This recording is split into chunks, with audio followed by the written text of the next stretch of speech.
যে বলছে জুলুস বার করা যাবে তাকে দলিল দিতে হবে।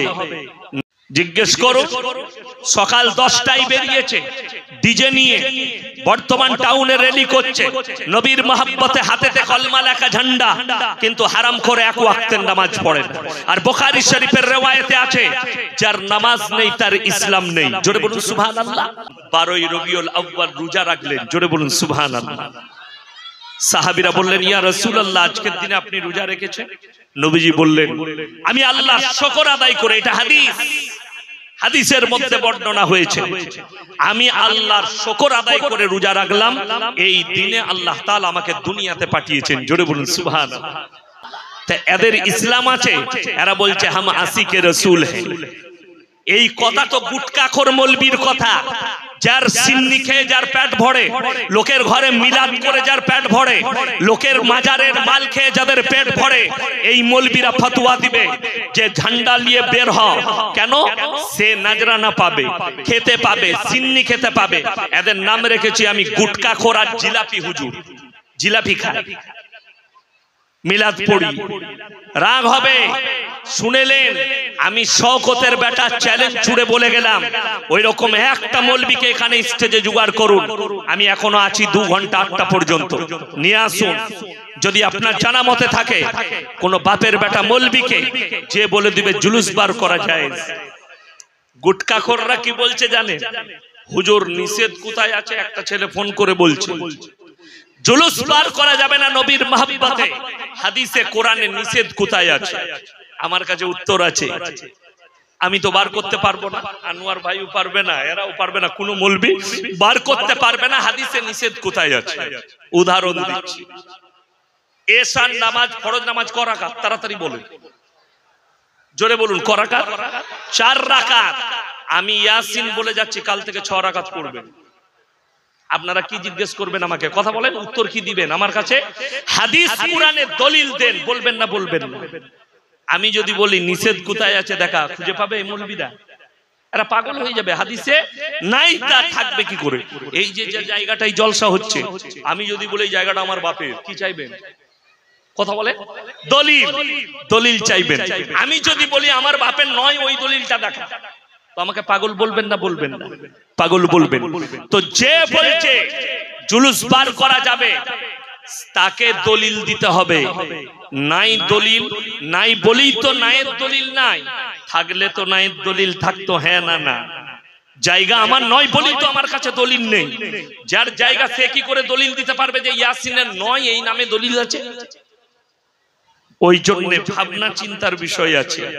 যারা বলছে ভেবে চিন্তে বলবেন, বুঝে বলবেন। যদি বলেন কি আল্লাহর হাবিব সাল্লাল্লাহু আলাইহি সাল্লাম 12ই রবিউল আউয়াল রোজা রাখলেন, জোরে বলুন সুবহানাল্লাহ। সাহাবীরা বললেন, ইয়া রাসূলুল্লাহ, আজকের দিনে আপনি রোজা রেখেছেন? নবীজি বললেন, আমি আল্লাহর শুকর আদায় করে, এটা হাদিস, হাদিসের মধ্যে বর্ণনা হয়েছে, আমি আল্লাহর শুকর আদায় করে রোজা রাখলাম, এই দিনে আল্লাহ তাআলা আমাকে দুনিয়াতে পাঠিয়েছেন। জোরে বলুন সুবহানাল্লাহ। আচ্ছা আপনারা বলুন, যে মালকটা ওভারব্রিজে নাচছিল, সে মালকটা রোজা রেখেছিল? যে মালকটা রাস্তায় নাচছিল, এরা রোজা রেখেছে? একজনা রোজা তো দূরের কথা, হারাম করা নামাজ পর্যন্ত পড়ে, গাঁজা খায়, গুটকা খায়, মদ খায়। সেই দিনে লোককে দেখাবো হাম আসিকে রসুলে, সালা বর্ধমানের হিন্দু ভাইরা দেখে বলবে সালা নবীকে মহব্বত করে বটে। পাগল বলবে তোমাদেরকে, আসতো পাগল। দ্বিতীয় নম্বর, এই জিলাপি হুজুররাই বলছে, গুটকাখোররাই বলছে, যেদিনে নবীজির জন্ম সেদিনই নবীজির মৃত্যু দিবস। যদি একদিনে হয়, তোমার ঘরে তোমার ছেলের যদি জন্ম হয় আর তোর মা মারা যায়, খুশি করবি না মৃত্যু দিবস পালন করবি? আমাকে আগে জানা, ঠিক কিনা কথা বলে।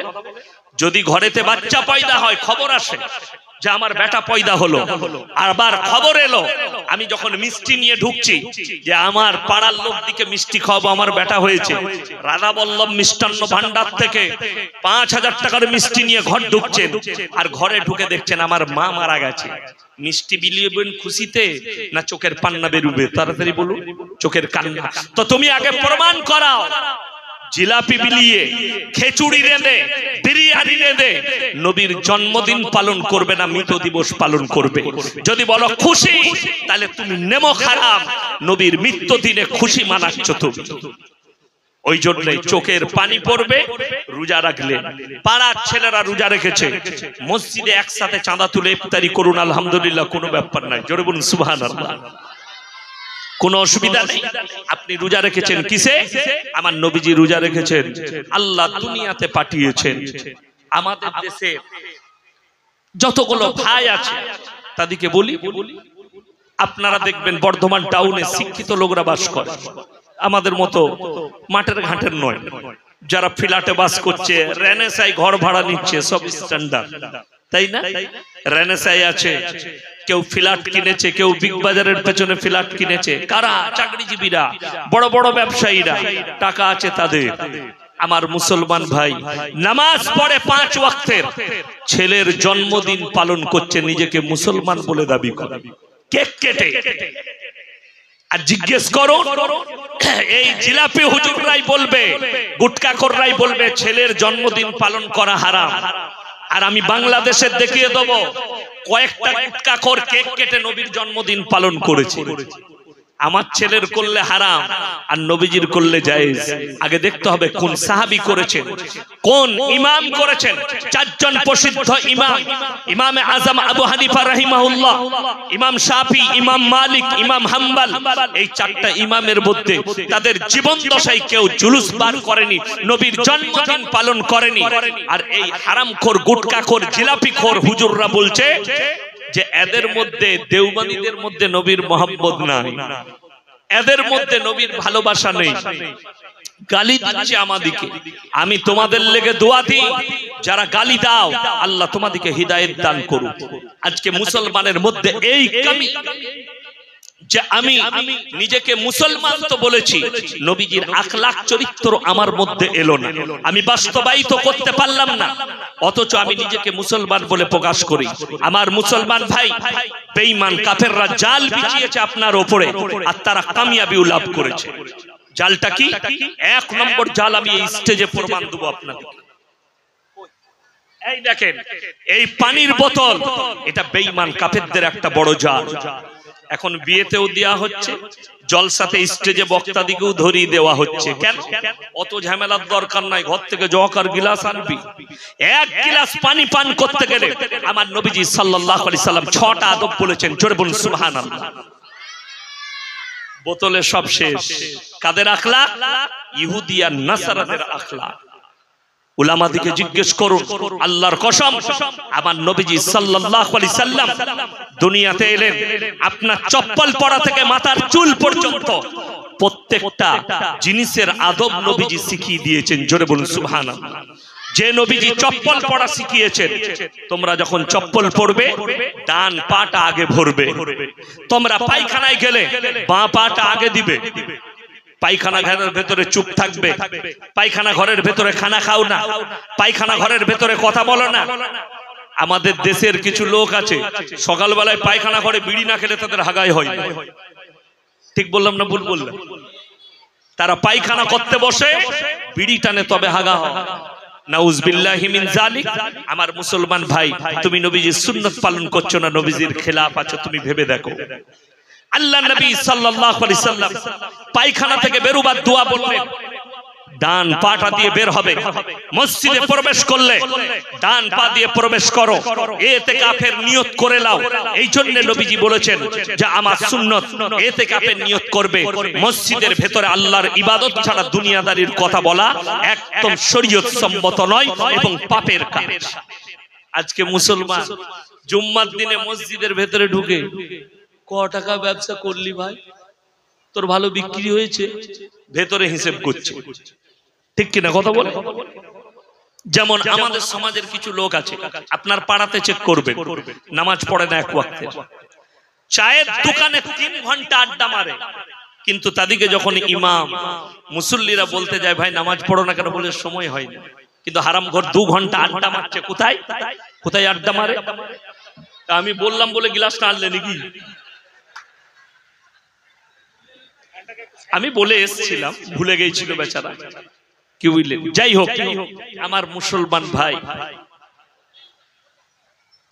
থাক ওখানেই থাক, অসুবিধা থাক। আমার মুসলমান ভাই, একটা কথা মাথায় রাখবেন যে আল্লাহর কসম, নবীজি সাল্লাল্লাহু আলাইহি সাল্লাম আখলাক আর চরিত্র দিয়ে ইসলাম প্রচার করেছেন।